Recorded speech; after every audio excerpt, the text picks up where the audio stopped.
There are two mirrors given in this particular question जिनको आपने place किया है पैरेलल टू ईच अदर। दो मिरर है, प्लेन मिरर है, और प्लेन मिरर्स को आपने पैरेलल रखा है। एक मिरर को आप क्या नाम दे रहे हो, PQ, और एक मिरर को RS। मिरर की एक साइड पॉलिश्ड होती है और एक साइड रिफ्लेक्टिंग होती है। ये किस किस को पता है पहले से? 8th क्लास में भी आपने पढ़ा होगा। मिरर की एक साइड पॉलिश्ड होती है और एक साइड रिफ्लेक्टिंग होती है। तो जो साइड पॉलिश्ड होती है उसको हम इस तरह से डैश डैश लगाकर शो कर सकते हैं। तो इसकी ये वाली साइड पॉलिश्ड है और इसकी ये वाली साइड पॉलिश्ड है। तो जो पॉलिश साइड होती है उसको हम डैश डैश डैश डैश लगाकर शो कर देते हैं। ओके, फिर वो कह रहे हैं कि ये जो दो मिरर्स रखे हुए हैं पैरेलल टू ईच अदर, पूरा फोकस ये रखना थोड़ी देर के लिए। आपने एक लेज़र लाइट या कोई सी भी लाइट ली है जिसको आपने इस तरह से इंसिडेंट कराया है, पॉइंट आउट कराया है, जो कि इस फॉर्म में जा रही है। किस लाइन की फॉर्म में जा रही है? AB। रह रही है ध्यान दो क्लास। किस फॉर्म में जा रही है? AB की फॉर्म में। किस फॉर्म में जा रही है? एरोज का ध्यान रखेंगे। AB जाने का मतलब इधर जा रही है। ये प्लेन मिरर से टकरा रही है। प्लेन मिरर से जब ये टकराएगी तो ये बाउंस बैक करेगी। बाउंस बैक करने से मेरा मतलब है रिफ्लेक्ट करेगी, रिफ्लेक्शन होगा यहाँ लाइट का। तो लाइट टकराने के बाद रिफ्लेक्ट कर रही है किस रे के थ्रू? उस रे को क्या नाम दिया है? अब ये जाकर दूसरे मिरर से टकराती है, दूसरे मिरर को स्ट्राइक करती है, दूसरे मिरर को स्ट्राइक करेगी तो अगेन इट विल रिफ्लेक्ट। वो फिर से क्या होगी? अब ये रिफ्लेक्ट होकर ऐसे जा रही है। क्या नाम है इसका? जो आई थी उसका नाम? जो टकरा कर यहाँ जा रही है, जो टकरा कर आगे जा रही है। यहाँ तक समझ आ रहा है? फिगर किस किस को क्लियर है? Figure everything is clear about figure. अब हमें क्या प्रूफ करना है क्वेश्चन में कि जो AB है और जो CD है इन दोनों को एक दूसरे के पैरेलल शो कर। AB और CD को एक दूसरे के क्या शो करना है? पैरेलल शो करना है। तो कैसे कर सकते हैं वो देखते हैं, समझते हैं। आई वॉन्ट कंप्लीट फोकस, तो put your pens down and close your notebooks. मैं आपको टाइम दूंगा अलग से नोट करने का। ओके,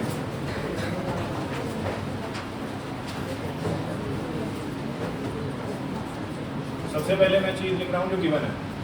क्या आपको ये पता है कि PQ और RS जो मिरर्स हैं वो एक दूसरे के पैरेलल हैं? Yes, sir। ये गिवन दिया गया है, PQ पैरेलल टू RS। एक मिरर PQ है, एक मिरर RS है, वो दोनों एक दूसरे के पैरेलल रखे हुए हैं। ये क्वेश्चन में गिवन है तो मैंने यहाँ गिवन में लिख दिया PQ पैरेलल टू RS। फिर उसके बाद और चीज़ हमें कोई डायरेक्टली गिवन नहीं है तो हम क्या लिखेंगे? टू प्रूफ में वो आता है जो हमें प्रूफ करना है। हमें क्या प्रूफ करना है? AB को CD के पैरेलल। यहाँ तक क्लियर है? फिर हमें क्या करना है, इस पर्टिकुलर क्वेश्चन में थोड़ी सी कंस्ट्रक्शन करनी है। ध्यान रखना है आपको कि कंस्ट्रक्शन क्या है। इस पर्टिकुलर क्वेश्चन को करने के लिए क्या करनी है? थोड़ी सी कंस्ट्रक्शन के लिए कोई हिंट वगैरह कुछ नहीं बनाएगा, आपको खुद से याद है।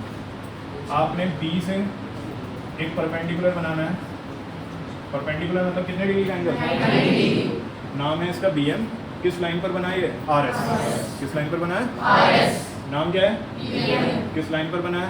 RS। परपेंडिकुलर शुरू किया B से, नाम क्या रखा? BM। किस लाइन पर बना है? RS।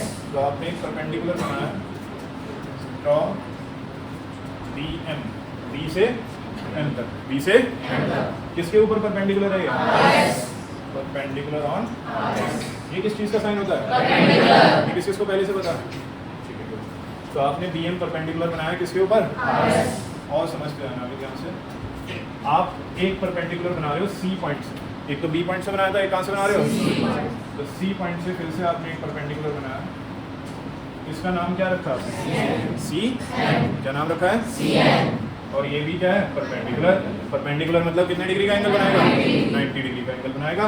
तो आपने दो परपेंडिकुलर बनाए हैं, एक तो BM बनाया है RS के ऊपर, एक CN बनाया है किसके ऊपर? CN बनाया है किसके ऊपर? तो आपने एक और परपेंडिकुलर बनाया है CN किसके ऊपर?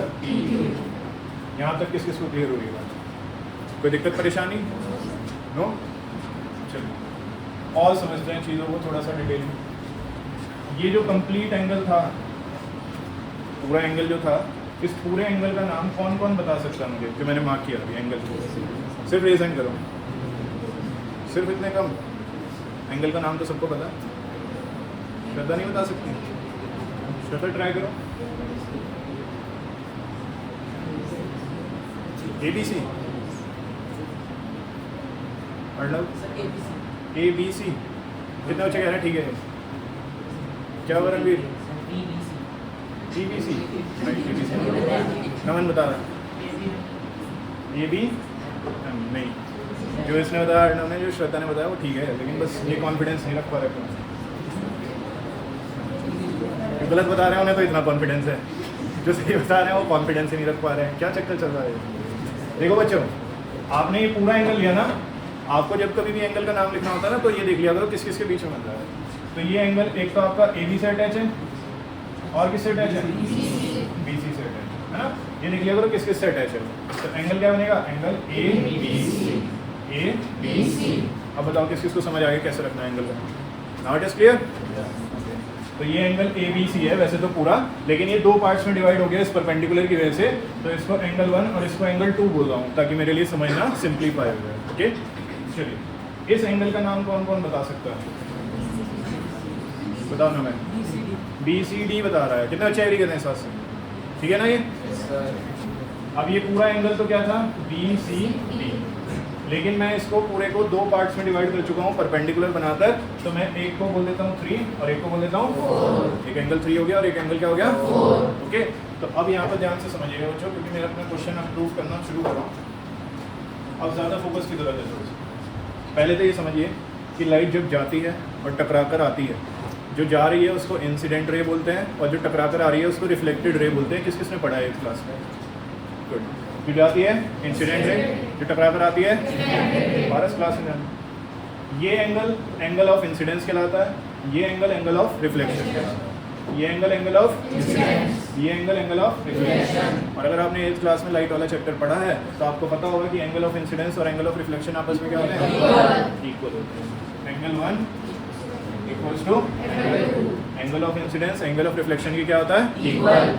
ऐसे ही यहाँ पर ये लाइट आ रही है, ये टकरा कर जा रही है।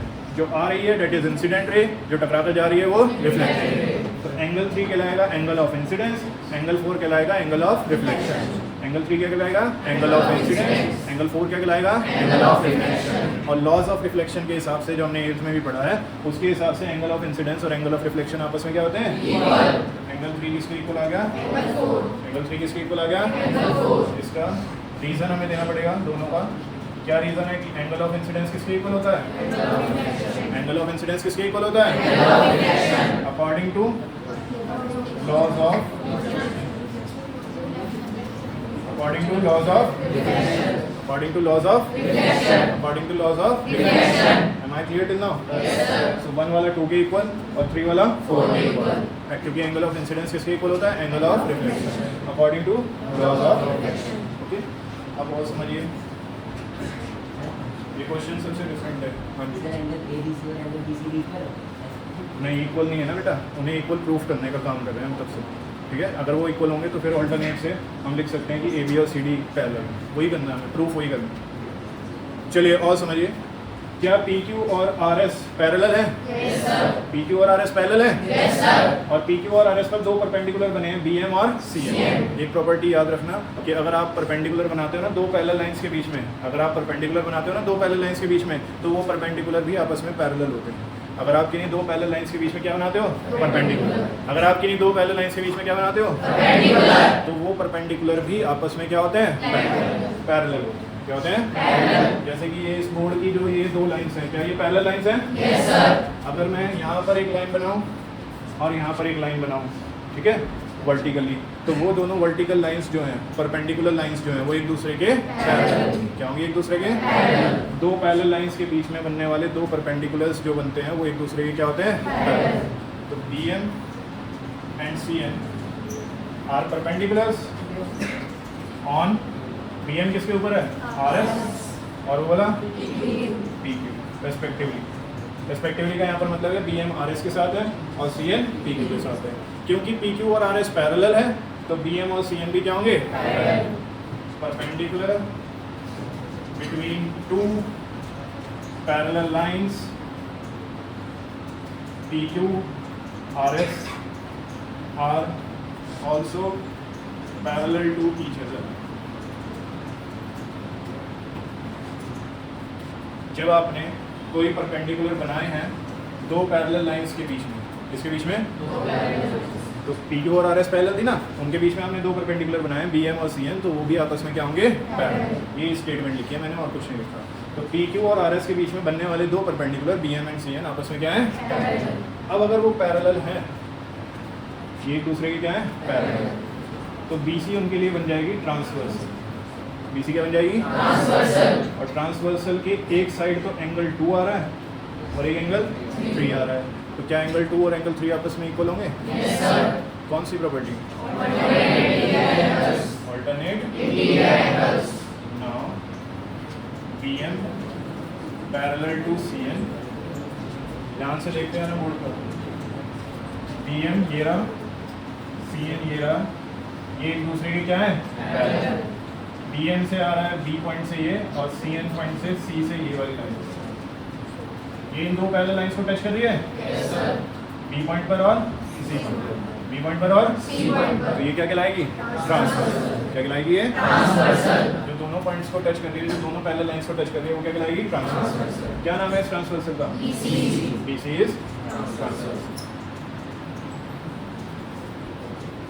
BC क्या है? ट्रांसवर्सल।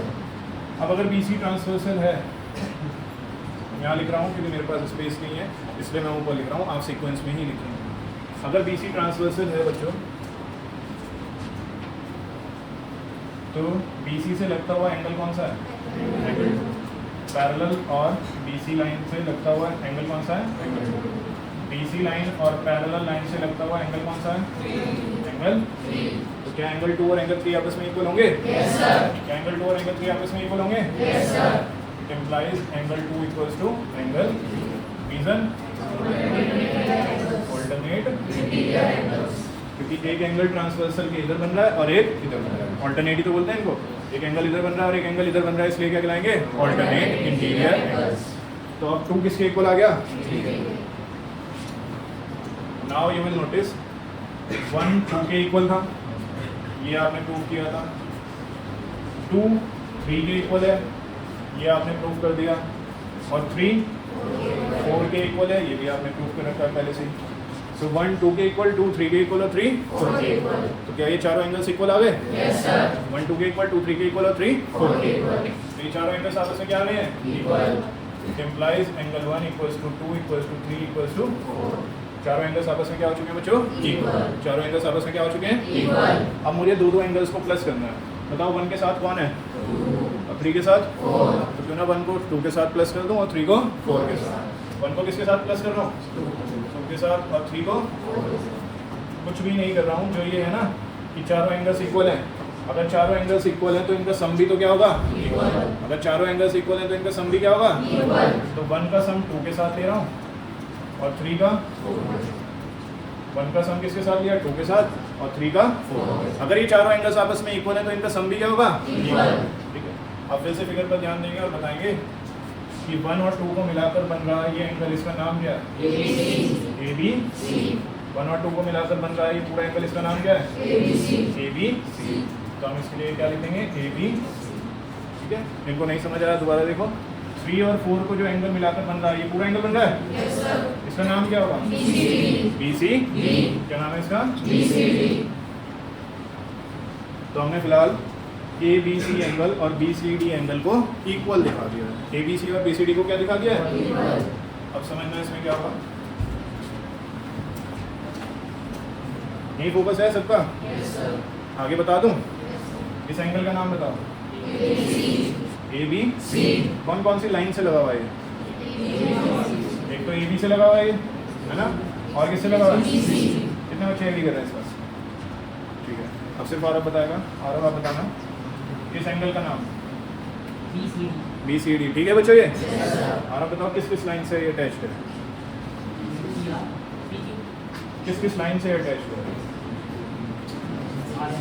एक तो ये इस लाइन से अटैच है बेटा, क्या नाम है इसका? एक इस लाइन से अटैच है, क्या नाम है इसका? समझ आ रहा है सभी को? कोई दिक्कत है इसमें? ये वाला एंगल इस वाले पूरे एंगल के इक्वल है, और जो हमने प्रूव किया है अकॉर्डिंग टू आवर प्रूफ ये वाला एंगल इस पूरे एंगल के इक्वल है। क्या ये अल्टरनेट इंटीरियर एंगल्स लग रहे हैं आपको? yes, sir. एक एंगल इधर आ रहा है, एक एंगल इधर आ रहा है। कैसे एंगल्स हैं ये? कैसे एंगल्स हैं ये? Alternate interior angles. अगर ये अल्टरनेट इंटीरियर एंगल्स इक्वल है तो इसका मतलब लाइंस कैसी होंगी?